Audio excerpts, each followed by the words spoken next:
Hello everybody, welcome to the Silvered Cloud, and boy am I not going to be making a good impression with this video. No shit, Sherlock. To be fair, whereupon it's likely that a lot of the people watching this know what I'm talking about, it's equally as likely that a lot of the people watching this have no idea at all. You see, the Sonic the Hedgehog series is renowned for having one of the most toxic fan bases in existence. This in mind, you'll understand why I'm apprehensive of giving my opinion of anything Sonic related. Not only because of the already volatile fan base, but also due to the possibility that everybody will just outright dismiss my views on anything else for liking anything Sonic related. With all that said, this is where we come crashing face first into the real problem with this topic. Truth be told, I could have waited to review anything Sonic related until I had a larger following, but I decided not to for two very good reasons. The first, least important reason is that it's probably better if I nip this problem in the bud as soon as possible so that it isn't worse later on, while the second reason is a little more important. You see, my introduction to the Sonic franchise had nothing to do with the games or any of the TV shows. On the contrary, my introduction to the franchise was by reading the Archie Sonic comics. Now, some of you might be wondering why this is of any significance. Well, not only did they serve as my introduction to the Sonic the Hedgehog franchise, they were also my introduction to comics and graphic novels in general. As such, the majority of comics I own are Sonic comics. In short, I'm going to be reviewing a lot of Sonic comics. Now that I've aired all of that out, a lot of you will be surprised to hear that we won't be looking at an issue of the Archie Sonic comics, or even the Fleetway or IDW comics. Instead of all those, we'll be looking at the first issue of an online comic that was created to promote the 2017 video game Sonic Forces. And for those of you who are wondering, no, I'm not going to be reviewing Sonic Forces anytime soon. I would like to be somewhere else doing something that matters. And I'll admit here, while I sit here, my mind was away and my thoughts start to gather. Illustrated by Adam Bryce Thomas and written by Ian Flynn and the Sonic team, the four Sonic Forces comics were created as a set of prequels to the story of the then up-and-coming video game. Each of the four issues were used to showcase various aspects of the game's story, as well as set the stage for the main conflict of the game. That being said, one of the best things about these comics is that, even though they explain some things about Sonic Force's story, you didn't have to read them in order to understand what's going on inside the game. Seriously, you have no idea how much I like it when I find a story that has pre-reading material that isn't required pre-reading material. As far as I'm concerned, there are far too many video games, movies, and comics where the actual good stuff, or the bits of information that actually make the plot make any sense, are included in the supplementary material rather than the main story itself. So seeing something that merely exists as a fun but non-necessary bit of promotional material is a breath of fresh air for me. That being said, this is still a comic which ties into a Sonic the Hedgehog game from the 2010s, so it wasn't like we were going to get that complex a story to begin with. Moving on to the comic, and more specifically the comic's cover, we see some of Eggman's robots fighting the Chaotix! For those of you who don't know, the Chaotix are a group of freelance detectives from the games, and every Sonic comic which I own that prominently features them ranges in quality from good to absolutely awesome! So yeah, that's how I know this is going to be good. That being said, it's clear from this cover that the Chaotix won't be the main focus for this story, as the character that takes up the most cover space is this Mobian cat guy who's hiding around a corner away from the fight. Yeah, this'll make more sense when we finally get into the comic's story. What won't make more sense is why he looks like if Decepticon Fulcrum was a Sonic character. Maybe it was a subtle way of promoting the IDW Sonic comic that, at the time, wouldn't be out until next year, but I don't know. Anyway, as far as the rest of the cover is concerned, there isn't too much else to say, other than that the coloring and the artwork is great. Now, the comic opens on a shot of a village that is preparing for an attack by Eggman's forces, with the Chaotix organizing things. This page also introduces us to the framing device for this comic, the internal monologue of that cat guy from the cover. I've lived my whole life hearing stories of famous heroes like Sonic the Hedgehog, Miles Tails Prower, or Amy Rose. Shouldn't that or be an and instead?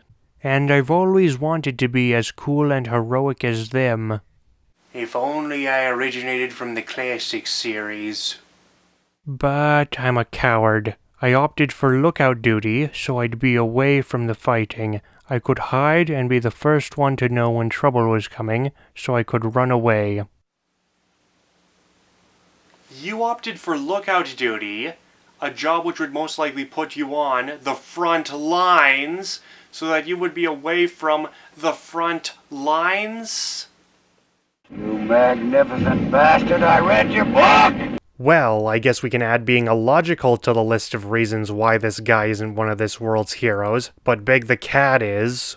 Anyway, our main character continues to dwell on the idea that everybody around him, most notably the Chaotix, are better suited for this whole hero thing than him, and even considers quitting, but then he notices something heading to the town. The Toa of Water approaches! In actuality, the thing Cat Guy saw heading for the village is one of Eggman's airships that has started deploying its robot soldiers a bit early for some reason.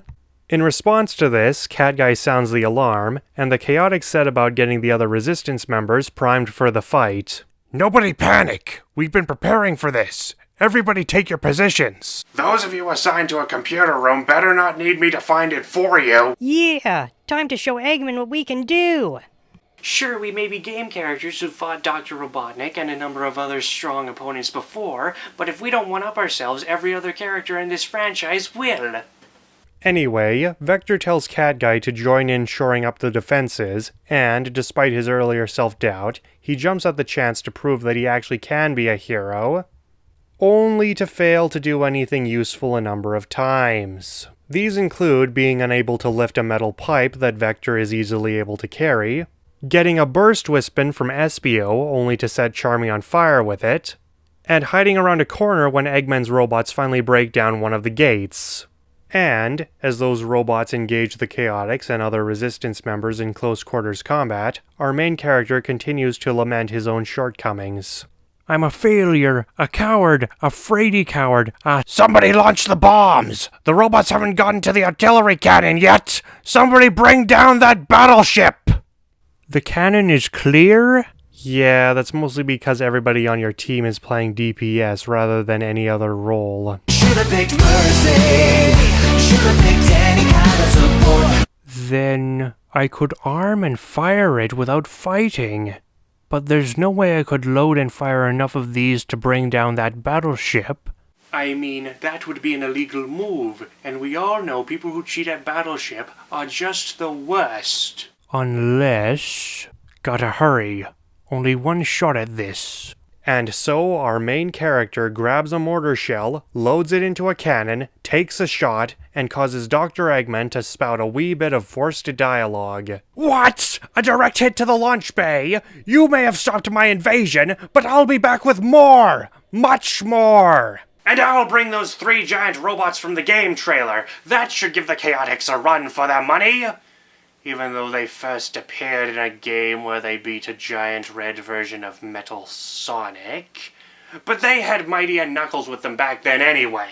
Also, blowing up the Egg Pawn launch bay causes all of them to shut down, just like in the Avengers. Which clearly means one of the Infinity Stones will show up in Sonic Forces. So, with the day saved, the Chaotix start planning their next move. Good job, Chaotix. Take 5. Then let's work on organizing an evacuation. Robotnik must have gotten good at backing his threats if winning a fight against him means he'll just have to retreat anyway. And for his efforts, Cat Guy is applauded by the Chaotix. Way to go, buddy. That shot was 1 in a million. Well, it's a good thing Cliffjumper wasn't manning the cannon then. And so, the Chaotix go off to start evacuating the village, while our main character continues to monologue to himself.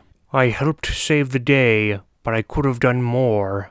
I'll do better. I'll become better. I will become an official game character. And the comic ends with Cat Guy promising himself that he will become a real soldier and a hero. Sonic Forces Moment of Truth is great, and I give it a 7 out of 10 objectively, and a 10 out of 10 personally. To be fair, the comic already started out with a number of things going in its favor, such as being released for free online, and being a relatively short read, only having a cover and 7 pages. That being said, those things could have easily gone against this comic, as the writers and artists could have just put little to no effort into it. Something which could have easily been the case, as Ian Flynn was just starting work on the up-and-coming IDW Sonic comic series, and he could have easily just decided to half-ass this project. Thankfully, he didn't go all lazy on this, and, to the contrary, brought his A-game when working on it. Speaking of the comic's quality, although I don't find it to be the finest example of his work, Adam Bryce Thomas's artwork has always been great for the Sonic series, and this comic is no exception.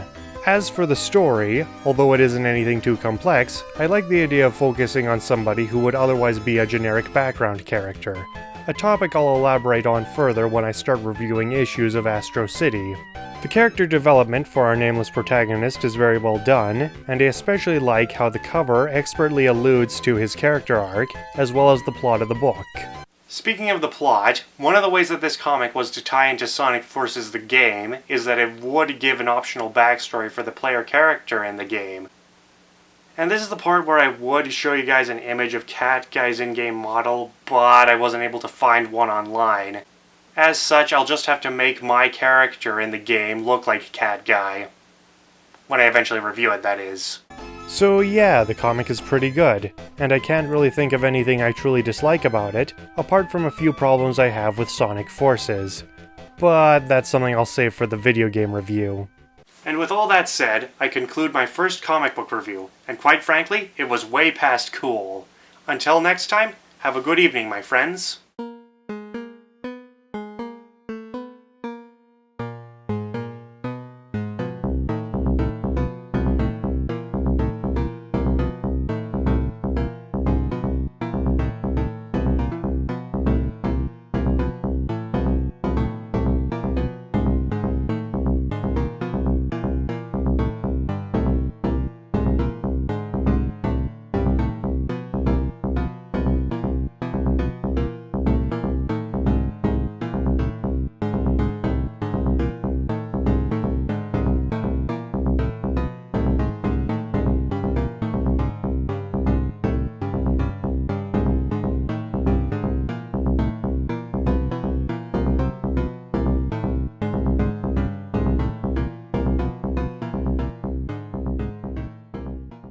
Also, when berating himself, Cat Guy refers to himself as a fraidy coward.